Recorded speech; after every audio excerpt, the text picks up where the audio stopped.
The Crew brief argues that insurrections are only violent events and that they have been mercifully rare in U.S. history. It sets back civil rights, unfortunately, to the time of the Taney majority decision in Dred Scott. One need only look at the Jim Crow era to see that insurrections were plentiful, especially among the courts.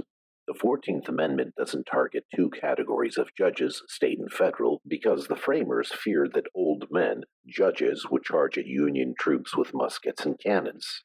The brief fails to account for the study of the origin of wards. What I show here are non-legal examples, but the same sorts of variances exist in the law. Insurrections and rebellions can be armed or unarmed. They can be violent or nonviolent. Unarmed insurrections, Kurt Schlock. Battles without bullets, outcomes of unarmed insurrections. Unarmed insurrections, Stephen Zunes. Nonviolent insurrection by Theo Ebert.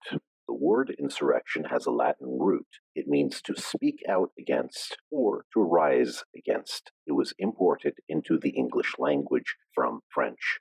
The word insurrection made its first legal appearance in the English language in or about the 1100s in the Rolls of Parliament, but prior to that, it made its appearance in the English language in biblical references in relation to rising against God or speaking against God. Since the kings ruled by divine right, it was the act of rising against the supreme law of the land, the king.